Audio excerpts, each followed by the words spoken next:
Good afternoon. Afternoon. This commission is resuming, and council, I see you are online. We did adjourn at a point where the witnesses had given some information from a letter, a document, that indicated that certain of the commissioners, myself included, might be in conflict, in a position of conflict of interest.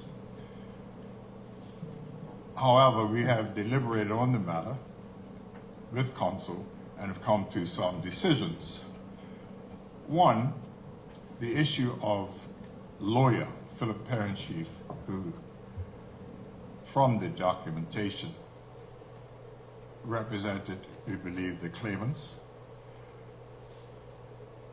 I personally, as his brother, alone, have had no professional or personal interest in the matter, which would cause me to recuse myself from the matter. I remain neutral in this position. I now pass you to Commissioner Milligan White, whose partner was mentioned, and she herself will explain to you her position as she states it and sees it. Ms. Milligan White. Thank you. Good afternoon.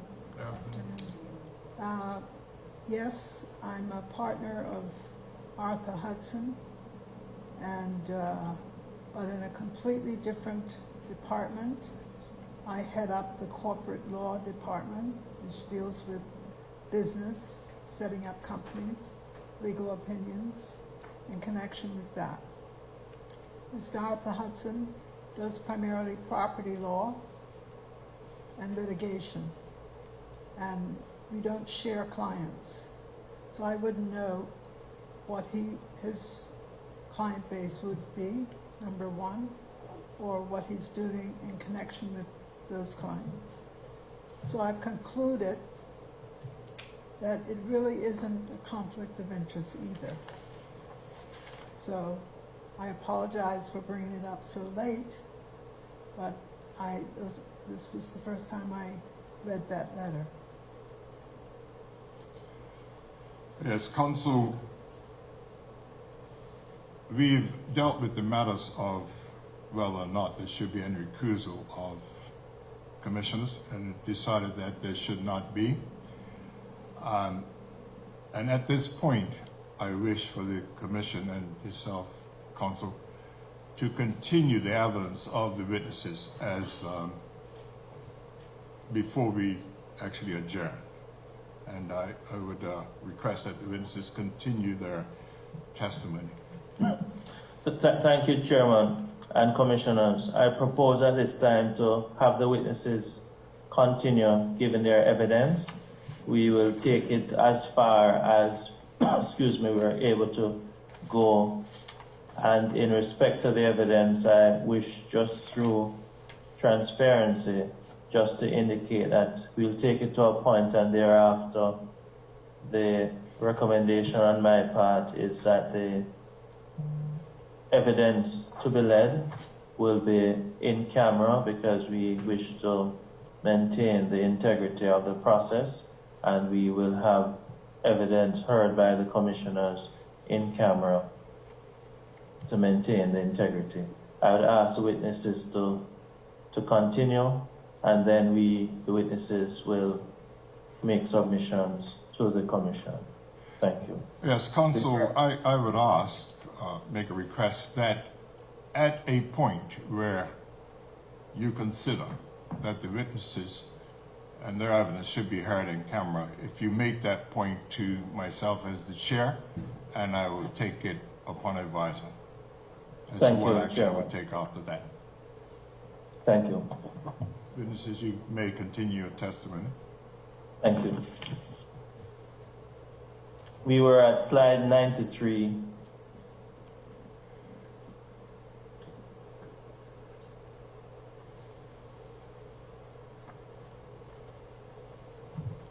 No, please remove this slide from the, yes. Further down, please. Thank you. Yes, you may continue, Madam. Yes. Yeah. So on this section of our presentation, we're going to be looking at some more supporting documents, including the letter from Christens and some various maps produced by Public Works, Robert Clark, and Christens that support our claim to the land and also provide evidence towards the inaccuracy of various deeds provided by government in court proceedings that were previously mentioned.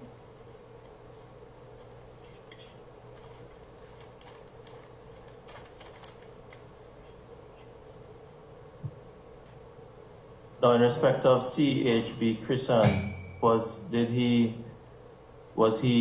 someone, or was this entity, civil engineer and surveyors, working with the Darrell family, or working with the Darrell the reliance has been placed on this? Yes. Please proceed. So this is a letter from CHB Christen, civil engineer and surveyor, dated June 24th, 1996. And to who was this letter addressed? Who? There doesn't appear to be addressed to anyone. But he was acting on behalf of the Darrell family? Yes. Had been engaged by the Darrell family?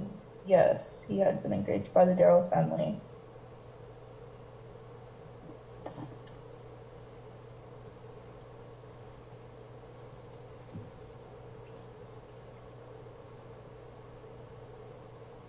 Yes, please proceed. So this letter is just a couple statements provided by Christens related to the various conveyances and maps or plans provided by Stubble, and it's primarily Stubble, so I can go ahead and read it. Dated June 24th, 1996. E.T. Richards receipt 3rd of February, 1950, for professional services from George Darrell relating to a boundary wall being moved and to conveying land of estate of Amelius Darrell to him. Conveyance by E.T. Richards of 15th of June, 1950, Aswood to Low of lots 46 and 47 of Sunnyside Park. Recites title and indicates lot 47 bounded north by colonial government for 100 feet refers to plan not available on indenture dated 11th of July, 1938. Simons to G.A. Williams and Claude Williams. Williams therefore bought land in 1938, had it subdivided presumably by WMS in 1943, and sold 46 and 47 in 1950. This ownership by government is in conflict with Stubble's plan of 1943, 14B, which shows it to be the estate of Amelius Darrell. Southampton Parish Tax Bill, September 10, 1950, bills the estate of Amelius Darrell for taxes on L400. It is alleged that Claudia Darrell, deceased in 1949, was conveyed 6¼ acres in 1922 and conveyed the same to Dodwell 3 days later. It is impossible to find space for this acreage between the main road, the Rosa property, Sunnyside Park, and the land of the William Lightbourne property continued past the Darrell cottage. Further to the Clark Plan 1-2B indicates Darrell property to the east of cottage. Stubble's plan of the whole of Sunnyside Park subdivision shows colonial government ownership of land north of lots 47, 48, and 55, and east of lot 33. They also show government owning the south portion of the DeRosa holdings. That certainly misdescribes the well-established DeRosa boundaries and ignores the estate of Amelius Darrell as shown on the Jarvis Plan 1-4B. Stubble's plan of 1955 shows a diagonal line from lot 48 through lot 55, which is on the line of a fence, which Mr. Darrow and his father apparently accepted as being on their property. By a conveyance of 5th of January 1956, a portion of the Jarvis property was sold to remain being described on the west still by land of the heirs or assigns of Amelius Darrow. And under that says lawyer Lewis Brown.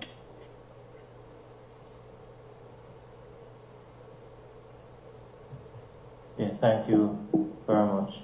Now, after that summary that was given by the documents attached. The documents are not attached. No, these documents are separate. I'd ask Mr. Chairman, Commissioners, that the summary that was read from the Christian's opinion, well, not opinion, but the document, the tenant admitted as exhibit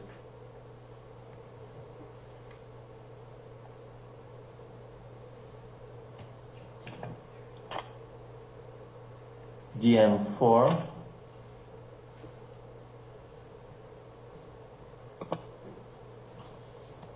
The document drafted by CHB Crescent. And what is the date of it? The summary? June 24, 1996. June 24, 1996. Be entered as Exhibit DM4. Thank you. Yes. Could you take us to the next slide, Mr. Hart? What is this, Madam? Can you say, or Mr. Darrell, could you speak to it? Yes, Nathan Darrell. This is a plan of the land, which was just mentioned in the report from Christen's. This is the plan that was supposedly traced from a plan surveyed and drawn by J.H. Dale.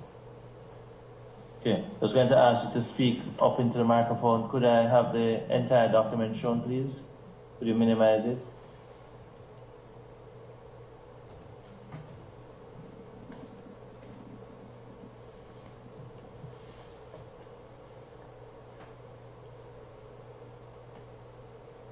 You have a date on it? The document, Chairman, that says Plan of Land, Southampton Parish, Heron Bay School.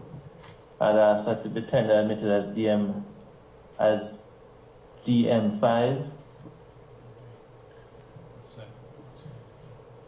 Have a date, it's a date at the bottom, 2/3/17.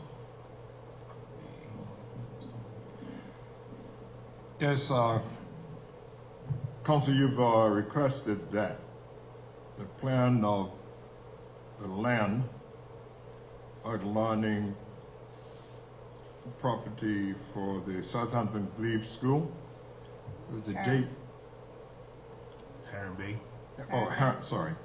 Heron Bay School, dated 2/3/1970, as drawn from the report of C.H. Crescent, be entered as Exhibit DM5, correct? That's correct.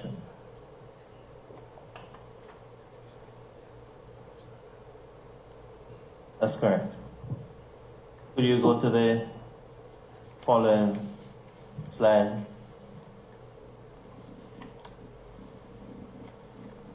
Mr. Darrell, could you assist us? What is this document here?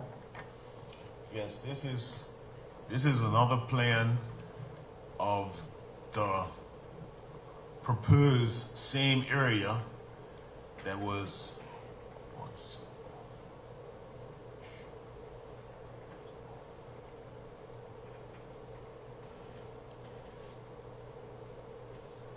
Could I see the footer of the document, please?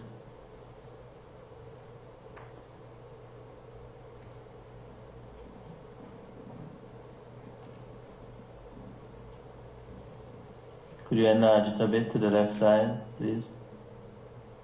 it's like the plan of Robert H. Clark.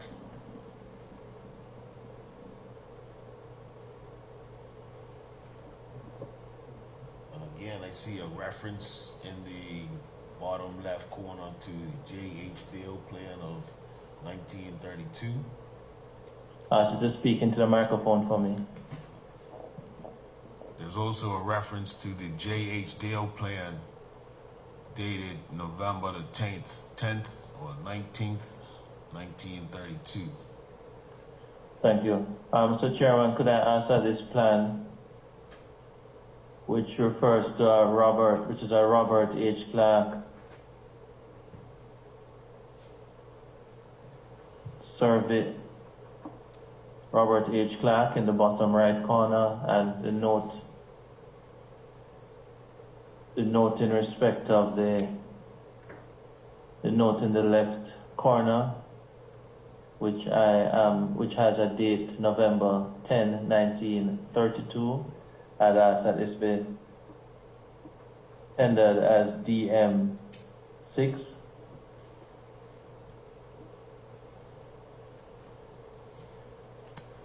You request another plan, a map drawn by Robert H. Clark with a reference number in the left-hand corner of November 10th, 1932, be exhibited as GM6. That is so, Chairman. Correct? Could we see next slide? Mr. Darrell, could you assist us? This plan here is the Christen's plan that was drawn up by the Christen Engineering and Civil Engineering Surveyor. This shows the correct lanes of the Riviera State Road in reference to the property of George Darrow, which is the Thank you. Could I see the bottom right-hand corner? Could you enlarge it a bit more for me? So, Chairman, I'm asking that this plan that is shown with the initial CHB, but named Christen, CHB Christen, Civil Engineer, Hamilton, Bermuda.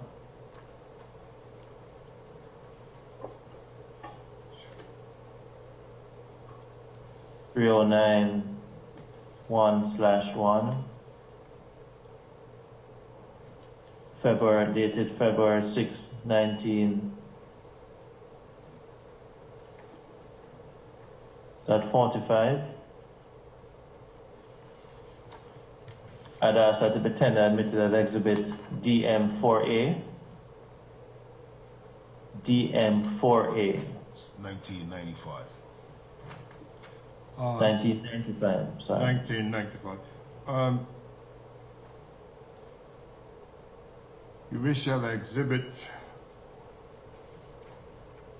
DM4A describing a plan by Christen of the property of George Darrow, drawn by C.H. Christen, Civil Engineer, reference number 3091/1, and dated February 6, 1995. That be entered as exhibit DN4A. Is that Thank you, and it has the words route of title plan. Would you repeat that, Council? And it has on the diagram, it has the words route of title plan.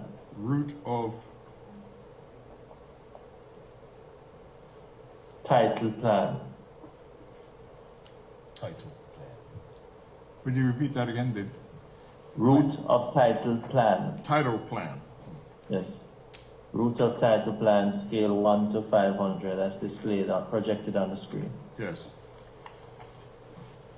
That's so recorded. Thank you. Could we scroll to what slide are we at now? Thank you. We are at slide 100. Thank you very much. Chairman, at this time, I'm going to invite the witnesses to make remarks. We are at a point where I'm going to ask that the remainder of the slide presentation is done in camera. I believe it is best for the commissioners to hear the remainder of the evidence in camera and to make a determination at that point. If the evidence so heard and given is such that the commissioners believe that it is evidence that the probative value is greater than the prejudicial value, and in the circumstances, I would recommend that the remaining slides are heard in camera.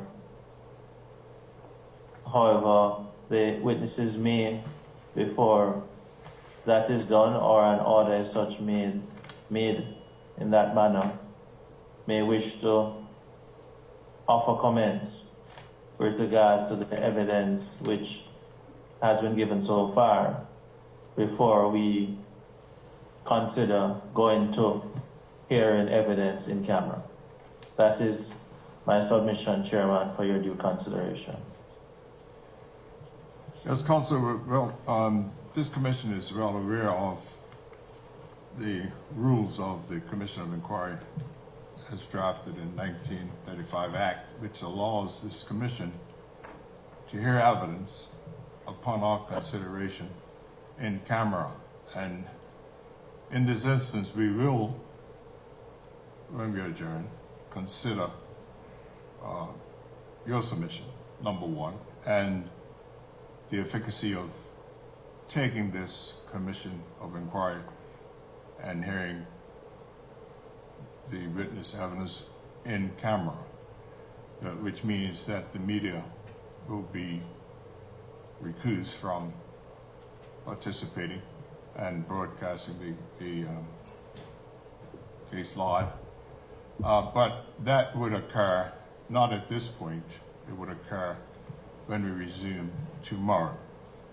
Nevertheless, we do request that the witnesses continue any summary of evidence already led before this tribunal, before this commission, and we will hear that evidence, but no evidence past the point that we've requested, where slide 100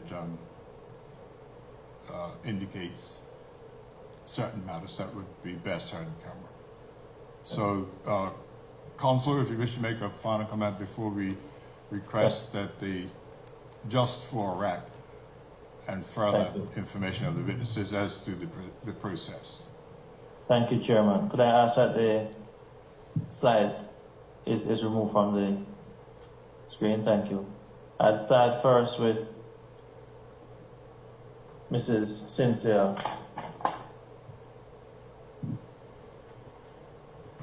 Sorry.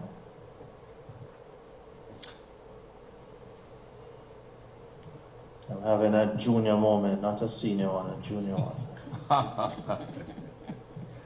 The senior members are reserved for the chair. Excuse me, while you are having your junior moment, can I request to go third instead of first? I'm sorry, could you repeat that? Can I, this is Cynthia Fishington, asking Yes. if I can go third instead of first? Sure, thank you. Thank you. Okay, Mr. Darrell, Mr. Nathan Darrell, please. Yes, Nathan Darrell. We just saw 3 of many plans that my father has for the area that's in question. And in looking through all of this stuff, it's really mind-blowing to see the outright deceit that has been carried out throughout the years in dealing with land in Bermuda.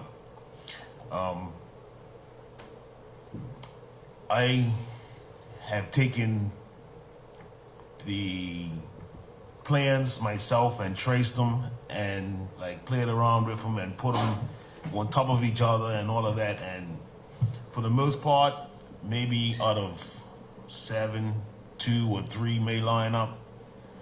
So I just want the commissioners to be able to take the little bit of information that we've given them so far and understand the strife and stress that my family has been put through trying to deal with this property dispute.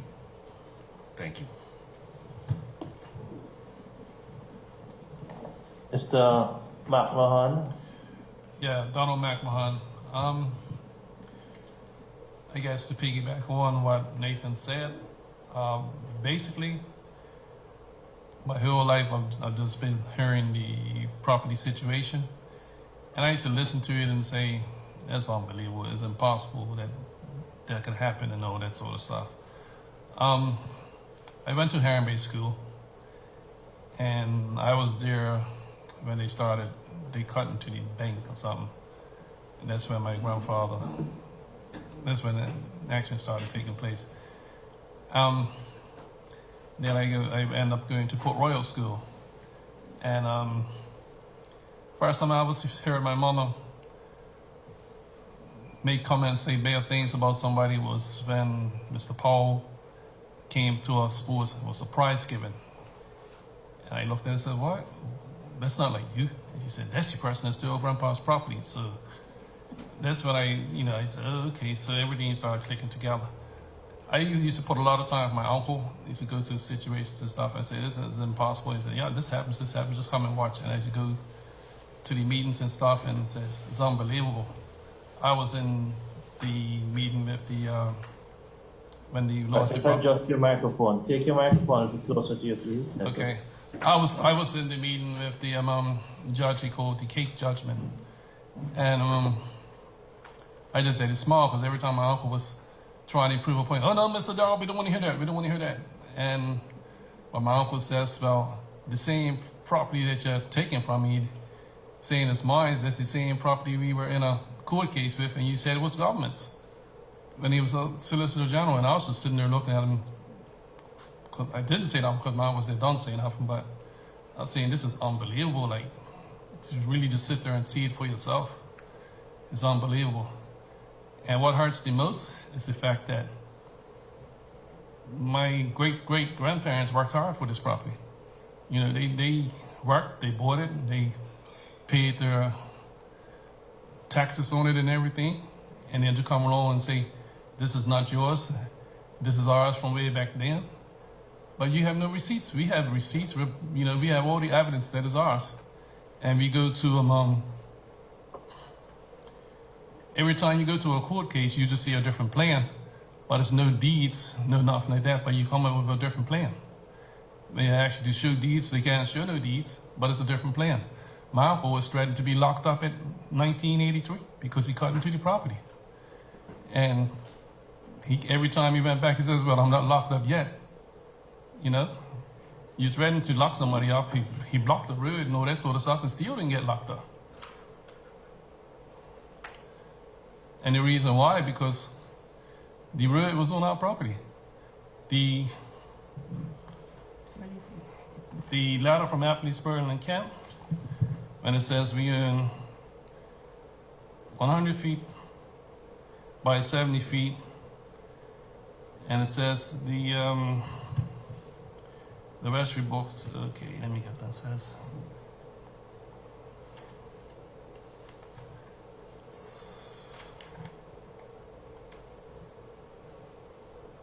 No, not going back to that. I'm going to the mortgage deed. The mortgage deed of 1888, referring to the property.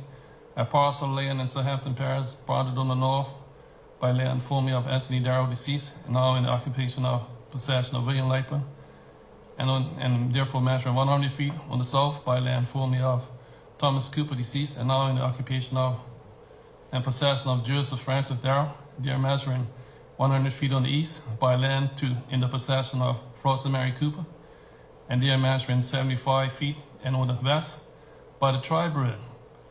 All throughout this whole case, we've been saying the same thing. Tribe road, Darrell's property, state of Bermuda's Darrell, and it's constantly being, oh no, tribe road exists. Yeah, Mr. McMahon, just for reference and to refresh my memory, that deed, This mortgage that deed, is one that's already been tendered by yourself as an exhibit, correct? Yes, just for clarification, I making sure my memory was serving me well. Yes, thank you. okay, this was registered 30th of October, 1888. And, you know, I went to a court case and stuff for this guy Johnson or whatever was saying, oh, it's a surveyor, and there's no evidence of a tribe road, this, that, and the other. And we had witnesses come up and say, oh, there was a tribe road. They described the tribe road, said what trees was alongside the tribe road and everything. And that was 3 years before the judge made a judgment on that case. And that only came about because Rudy and Orion sent that letter to the Queen. You know, it's when you look at it, you know, you say you go away to school, you educate yourself, you come back to getting all these good positions, and you know, you're not doing, you know, you look at it and say, like, it's simple, it's common sense, but it's unbelievable. It's really, honest and truly unbelievable. You really don't expect to see this. I'll just leave it right there. Thank you very much, Mr. McMahon. We wish to continue with the other witness. It is Cynthia, Fishington. thank you. Cynthia Fishington. First of all, I want to thank you as council people who have given us this opportunity to come and lay our burdens, I guess, on your shoulders, but basically to let you know how we feel about what has happened to our family and to the land. I'm 73 years old, and I've always talked about the land to people who were here, who will listen. And so the thing is, I didn't know that 1947, which is my year of birth, we have a letter in these papers with concern about the land. And I always told people, I said, as long as I've known myself, we've always had a problem with the land. And so the letter, when we started reading and going through the information so that we could present it to you, we came across that letter. And all I could say is, that's the year I was born. It has been happening ever since then. And I was right, but didn't even know I was right. That my father had been going through these problems ever since 1947 and before that. But at the same time, that was something that stood out in my mind, and I was so shocked that that was the date, the year I was born. I want to say thank you for letting us share this with you. As far as what do we expect from it, or even to say what do we think about it, when you go through all those letters that my brother presented, sent to even to the Queen, how far can you go? How high can you go? Because if you can't get through to the Queen and have something done for you, you can't get nothing done. Of course, God could help. We've been very strong about that too. But at the same time, I'm saying that we know that it belongs to us. In fact, I even asked my brother, why don't you just build on the part one day? And he said, what, to have it taken from you? Why build on it? Because, you know, he built several houses all over the place, built on the land. But I understood where he was coming from as well. He wanted to make sure that what he built on that land would stay ours, or whoever built on the land. But I want to say that if you want to know what we're looking for, we're looking for justice. And I would say true justice. And yes, we want to know and have it mentioned that it is your land, or it was your land. And we should never have lost the part that we lost. We should never have lost it because it wasn't their land to take. Anything at all, the people who were responsible for us losing that land, they should be responsible for housing the people that is on that land and give us back our land. I just want to, I know that's probably not going to happen, but that's what should happen. Thank you. Thank you very much. Council, you wish to speak? Thank you. Ms. Haley Tiart. Thank you. Cynthia Fishington, Nathan Darrell, Donald McMahon, and myself, Haley Tiart, have brought forward just a few documents in support of the arguments presented by John Darrell in his letters to relevant persons. These findings were further substantiated by the Department of Public Prosecutions, the Bermuda Police Service investigations, letters to and from Her Majesty the Queen, the Governor of Bermuda, honorable lawyers, and various notable politicians on both sides of the House. It has been nearly 70 years since the first efforts of George Darrell to assert his claim to the estate of Emilius Darrell as was inherited by him. We recognize that the Commission is not a governing body and cannot come to any legal conclusion. However, our bid to the Commission is not necessarily to prove that the 4 properties in question rightfully belong to the Darrell family, as this has been proven by John Darrell many times within the past years and supported and acknowledged by various authorities.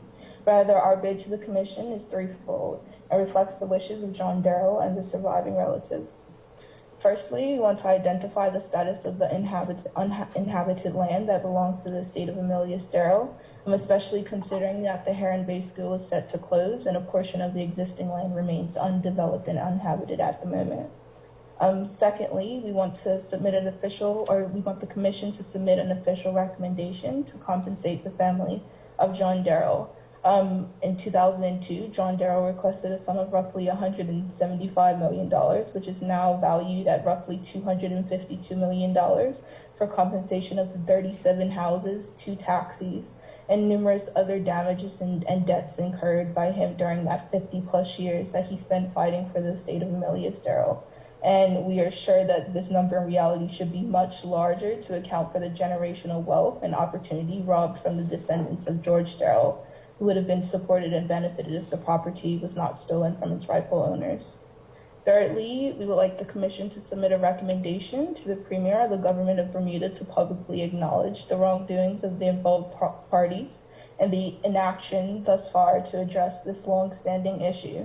Other requests by John Darrell include that the Riviera Estate Road be renamed to Wellington Road after George Wellington Darrell, and that the Sunnyside Park roads be renamed Emilius East and Emilius West. The family assumes that this change was communicated to John Darrell to be fulfilled actually in the early 2000s, but has yet to be acted on. Finally, we appreciate the time that the Commission has taken to hear the case of John Darrell and hope that some resolve may be brought to the family and descendants of Emilius Darrell, George Darrell, and John Darrell. We hope that the name of John Darrell will be cleared, and not only cleared but honored for his long-standing fight for the family's rightful land, and his resilience be recognized as a historical act, not for our family, but also for the many other families that he attempted to help as well. And we call for justice for John Darrell and the Darrell family and the countless others that were dispossessed of their land. So once again, thank you, and that's it. Thank you, Ms. Tiart. So, Chairman and Commissioners, at this time, I would indicate that this is as far as we are able to take the evidence. As indicated earlier, I would just repeat that the remaining evidence that is to be heard, I believe that my recommendation is that it is heard in camera so that the Commissioners can in fact determine they have a look at the evidence. I believe it should be held in camera in the interest of justice, because I believe some of the evidence the commissioners need to weigh whether the probative value outweighs the prejudicial value of the evidence to be heard. I would propose that the matter continues tomorrow morning for the commissioners to hear that other bit of evidence in the absence of the media. However, the media would be required to return on Monday when we resume. Thank you, Mr. Chairman. Yes, Council, keeping in mind that we will be in camera tomorrow, and also reflecting on the fact that the witnesses have made certain comments to the commission, including laudatory comments, I would like to respond in part to say that, number one, the chair and the commission appreciate the evidence you have brought for clarification of the matter. You've done so in a efficacious manner. You've presented your evidence clearly, and we will consider the evidence fairly. I wish to ensure that this commission was put in place to bring about clarity, to bring about, if we need, justice. And number one, we will act with impartiality. I want you to feel assured that this commission will act with impartiality. And we will now adjourn for today, and we'll restart the matter tomorrow in camera. But I wish for those comments to go publicly before we went into camera. And we do thank you for your evidence thus far. Thank you, Chairman. I'd like to thank commissioners, yourself, the secretariat staff, the support staff, Mr. Lee and his team, and thank most importantly to the witnesses for attending. Thank you very much. Thank you. Thank you. Thank you. This commission will adjourn for the day, and we will reconvene tomorrow at 10 o'clock to hear the continuation of this matter, the Darrell matter, in camera. Thank you very much. Good day. Thank you. Thank you.